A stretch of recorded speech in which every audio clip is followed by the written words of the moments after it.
Hey guys, we're the Sports Addicts podcast, and we're back again today with our special edition NBA Power Rankings video. So, without further ado, Sarpreetham, why don't you give us your power rankings? Okay, so for the number 22 team in the NBA bubble in Orlando this year, I have the Washington Wizards. So Washington obviously has some good players like Bradley Beal and John Wall, but both of them are obviously not playing in the NBA bubble as Bradley Beal opted out and John Wall is still injured. So without the two stars, I feel like Washington is like really below average roster, and they're like pretty much just a team that barely made the bubble itself. Yeah, and you So have to remember Bertans is also sitting out. He is another key yeah, he's piece for another key them. piece. That's true. This team is pretty bad. Like Yeah. Beal, just put them So on their at number back for the regular 20, season. yeah, that's true. So at number 21, I have the Brooklyn Nets. So the Brooklyn Nets obviously have superstars like Kevin Durant and Kyrie Irving who are not playing in the bubble as well. And they also like pretty much decimated the roster with everyone sitting out like DeAndre Jordan and Spencer Dinwiddie and stuff like that. So they ended up signing like Lance Thomas, I think they signed today. And they also picked up Jamal Crawford and Michael Beasley. They're pretty much just filling out the roster so they can just get and play in the bubble pretty much. So even though they most likely will make the playoffs, I feel like in the final playoffs, I feel like they're going to be a quick sweep in the first round for any team that plays them. Yeah, nothing to say there. I What are your think take these on two that? teams they're like in a separate division compared to the other teams. These teams are just decimated. They're not if the NBA had known that all these people would opt out, I doubt that they would have even invited these teams to the bubble. That's true. Yeah, you're right. So for number 20 on my list, I have the Phoenix Suns. So the Phoenix Suns obviously still have DeAndre Ayton. They have a lot of potential for the future with DeAndre Ayton and Mikal Bridges and Devin Booker. But I think in the bubble, they're just a little too far back right now to make the playoffs. And I feel like with like all the like teams that are a little better than them ahead of them, like the Trailblazers that I have above in this list, I feel like the Suns are just a little behind them. And as a result, I have them at number 20. What about the Spurs? I feel like the Suns are better than the Spurs. The Spurs are also I don't know. I think decimated the by Spurs have proven talents like who? LaMarcus Lamar, Aldridge. he's out. Aldridge is Sorry, out. Aldridge is out for the rest of the season. So it's just DeMar and then the that's rest true. of. Yeah, that yeah. So yeah, but I still feel like the coach with Greg Popovich, they're gonna try their best. Pretty much like they have this lot of streak rate of like what 20 straight Me playoff too. Yeah. seasons or something. So yeah, so I feel like there's more proven. Like with even though their talent doesn't seem like it matches up with the Suns, I feel like they're just more proven. Yeah. Okay, We'll see so about that. yeah, so for number 19, I have the Sacramento Kings. So Sacramento Kings, I feel like are one of the better teams to go for the future. They have like obviously De'Aaron Fox, who's a rising superstar in this league. They have Buddy Hield, who many people don't know, but he's actually pretty old. He came out of Oklahoma, even though it's like I think his third or fourth year in the in NBA. He came out of Oklahoma at like age 25. So yeah, so Buddy Hield, and then they also have Marvin Bagley, who's pretty much like so far a bust in his career. He's been injury riddled so far this season as well. So I feel like the Kings, their head coach Luke Walton still needs to prove himself because all he's done so far is like coach a super team. So I feel like Luke Walton, along with the young stars of Sacramento, I feel like there aren't enough just to get in the playoffs so far. Yeah, but you have to remember that the Kings were one of the hotter teams. Like they were winning a lot of games. They seem to have found their stride. Yeah, De'Aaron Fox they're is like a good more the basketball. inconsistent team. They start off really bad and then they start pushing their uh, standards to the top, and then they finally show up. But that was without De'Aaron Fox, though. But still, I don't know. I feel like the Kings are just not proven yet.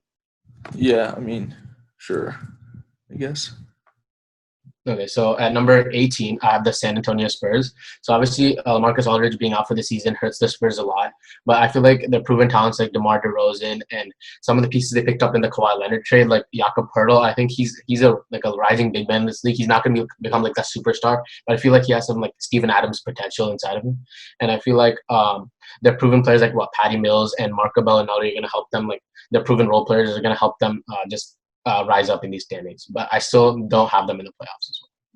I don't know. I'm gonna have to disagree with you. I think they're one of the worst teams in the NBA. DeMar DeRozan, he's not gonna be able to carry that Spurs team. They have a head coach, sure, but the head coach can only do so much. It's not like he's playing the game. But I really don't see the Spurs doing much. As soon as we found out the LaMarcus Aldridge was out, you can effectively rule the Spurs out from making any serious noise in this bubble. Yeah. So so that's why I feel like the Spurs just with DeMar DeRozan. are enough to get themselves not in the playoffs, but at least get them close to the playoffs. So at number 17, I'm a little low on this team, but I feel like the Memphis Grizzlies are a good spot at 17. Even though like Memphis Grizzlies have their rising star in John Morant, who's like most likely going to win Rookie of the Year.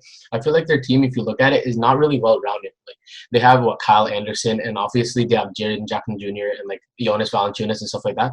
But I feel like their team is just pretty much like carried by the rookie and Jaren Jackson Jr. So I feel like when it comes to the bubble, their young players aren't going to show up as much as they did in the regular season, and I feel like the Grizzlies might most likely will fall out of the playoffs. The Grizzlies, they're getting guys like Brandon Clark back. I mean, like they're the 8th seed when the season shut down. I mean, they have a considerable lead over other teams, and you can't. Sure, he's a rookie, but John Morant was playing like a veteran. He was making clutch plays. The team. Yeah, he was playing like an all-star. That is true. Yeah, John Morant has a great future, but I feel like in this bubble, I feel like the teams that they're gonna play, like they're just a little better than them, like and a little more proven than them. So I feel like even they could, like the teams in this bubble, they won't have any like free wins like the Golden State Warriors this year, like the Minnesota Timberwolves. They're gonna have like more of the difficult teams. Even like the Kings, who have below them, they're not easy out this year. Yeah, I see where you're going with that. Yeah. So number 17 I have the Grizzlies. So number 16 I actually have the Portland Trailblazers, just a little ahead of them. So I feel like the Trailblazers, they have a shot at the playoffs because obviously they have their superstar backcourt in Damian Lillard and TJ McCollum. And they obviously have Hassan Whiteside, who's been a good force this season, who's been underrated. And I feel like the Blazers were injury riddled by big men this year, so like they didn't have Yusuf Nurkic for most of the whole year and like before the cancellation of the season. And they didn't have Zach Collins as well, who got injured early. So I feel like the Blazers, this cancellation kind of helped them and got them more healthy. So I feel like the Blazers are a good spot at 16. No way, bro. I think it's the Blazers. In my opinion, it's the Blazers or Pelicans that are taking the number 8 seed. And you can't forget that this team made the Western Conference Finals last year. It's not like this team is not that much different. You have Damian Lillard, who's playing even better than he was a year ago. In my opinion, I feel like their wings are a little weak defensively. Like if you look at it, Carmelo Anthony, he obviously isn't what he used to be, and but he's still last year he's playing like really on fire last year. So. Yeah, but they're getting Yusuf Nurkic back. That's a significant boost. I feel significantly. Yeah, but you don't know if Yusuf Nurkic is going to be the same player, do you? So you never know. But with a proven guy like Damon, top 5 player in the NBA, I mean, anything is possible. Damian Lillard was absolutely amazing this year. He's one of the most underrated players in the NBA. I still don't think fans recognize how good of a you're right. He doesn't get the recognition he deserves, but I feel like I don't believe in their coach. I don't believe in their depth. I feel like they're relying on like rookies like Nasir Little and like unproven players like Zach Collins and stuff like that to lift them over the top. I feel like Melo has to be a big piece, and I don't think Melo has. I think these Blazers, they're going to be a scary team. I think they're going to make some serious noise in the bubble. Okay, so number 15, I have the Orlando Magic. So Orlando obviously are in the playoffs right now. I think they're the 8th seed in the East. I feel like they're pretty much a lock at this point to make the playoffs because I don't think anyone behind them is really gonna. I think the Wizards are the only team behind them, right? Yeah. So I don't think the Wizards are gonna catch up to them. So I have the Magic pretty much as a lock as either the 8th or 7th seed, with the Nets maybe falling off a little bit. Yeah, I think the Magic are locked for the playoffs, but I think they're going to get like swept as soon as they get into the playoffs. This team doesn't really have that much talent. Last year they won one game against the Raptors and then they fell apart. This team is not going to make. It's not going to advance that far. Yeah, it's not going to make any noise. Exactly. Yeah. Yeah. The Magic making the playoffs is more of a, exactly. Magic making the playoffs is more of a testament to how bad the other teams are compared to how good these teams. You're right. Yeah. Yeah. Okay, so number 14, I have a pretty, actually really good team if you look at it in terms of talent. I have the Indiana Pacers. So Indiana Pacers, obviously Victor Oladipo is not playing the restart, so they pretty much lost their stars. So they still have DeMontis Sabonis. They still have a good front court with DeMontis Sabonis and Miles Turner. They still have some good pieces with Aaron Holiday and Doug McDermott and TJ Warren and Malcolm Brogdon and stuff like that. They have some good role players, but I feel like without the key star and Victor Oladipo, who didn't actually look super good in his return after his injury, I feel like there's going to be an average team in the bubble. And they're probably going to get bounced in the first round by either the Heat or whoever they play.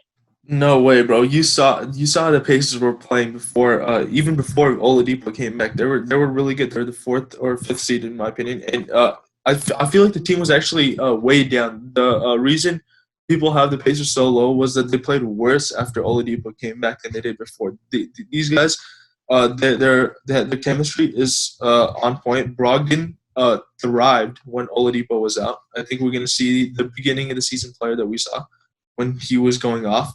You have Sabonis and Turner. Turner is a really, really underrated center. He can shoot threes. He shoots them Yeah, I at feel like a, he had a down season this year though. He wasn't great from three. He and he's a wasn't the great scoring threat. defensive He presence. hasn't blossomed the way he's supposed to be. He was a potential.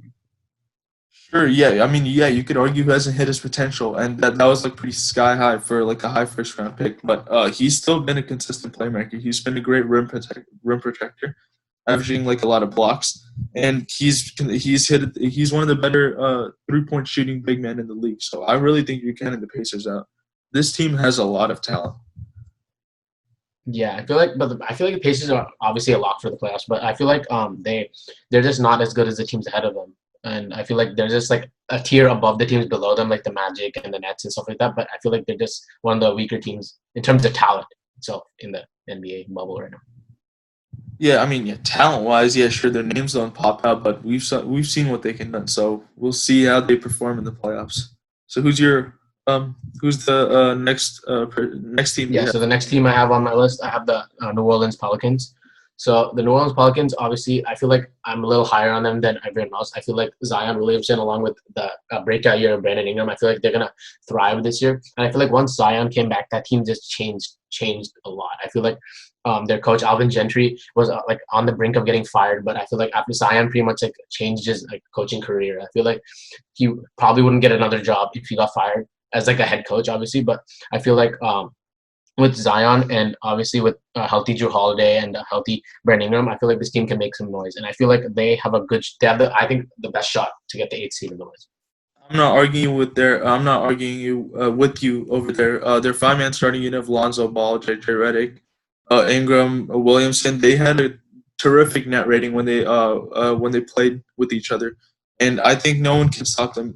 Zion still hasn't been figured out. He was scoring at an impressive rate. He was just absolutely going off, and Brandon Ingram was an all-star, and this team is just they work so well with each other. They fit each other perfectly, and I think I agree with you. I Yeah, think they they're gonna complement each other perfectly, and I feel like exactly. Zion, if he played the full season, like you said, he played out of his mind. I feel like if he played the full season before he like got his knee injury, he would have been an all-star in the West. Yeah, this Pelicans team is not to be slept on. And if you have like a potential matchup like Lakers versus Pelicans or Clippers versus Pelicans, that like probably most likely Lakers versus Pelicans, that'll be like a really fun Yeah, matchup to see.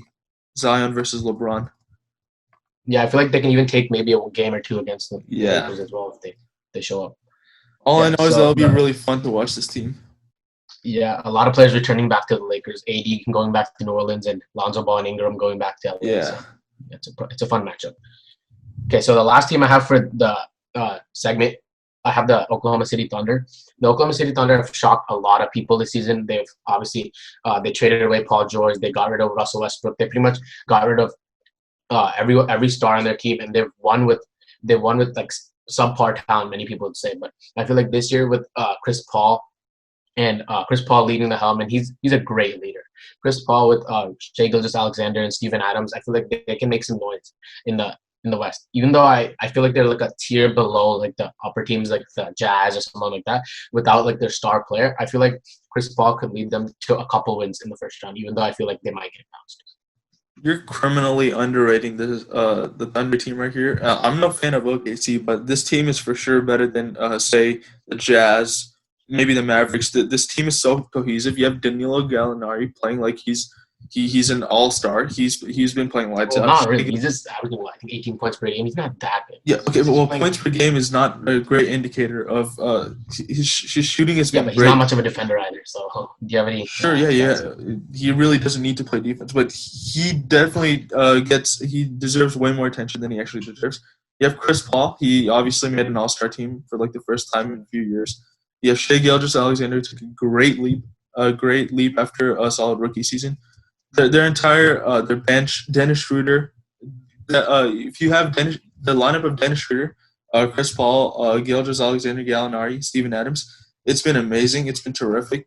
They're mid-range kings. Chris Paul. Yeah. I feel like they're gonna be better than they're gonna make it to the second round at least. This team is gonna go. Really? This team is gonna make some noise. I have no noise. belief in that. I think that's blasphemy. That's absolute blasphemy. Like, you think the Thunder are making it past the first round? Who do you think they're gonna beat? So let's say as of now, what seed are the Thunder? I think they're the 7th seed or maybe 6th seed, but I feel like so they're either basically the no, they're the 5th 4 seed teams. right now. Yeah, so the 4 teams that basically there are only 4 teams that make the second round, obviously, right? So you think the Lakers? I'm pretty sure you have as a lock, right? Mm-hmm. Yeah, the Clippers you probably have a lock. It's usually the 4th versus 5th. Do you have the Nuggets as a lock? Yeah, so as of now, the first round matchup would be Jazz and Thunder, and I have the Thunder winning that. I mean, sorry, the Thunder are better than the Jazz. Wow, they're making it to the second. Wow, I don't believe that. I don't believe that. It's gonna happen, bro. The Thunder are good. Okay, I think that's gonna wrap up the first half of our power rankings for the bubble. Don't forget to like and subscribe, and I hope you enjoyed the video. Thank you.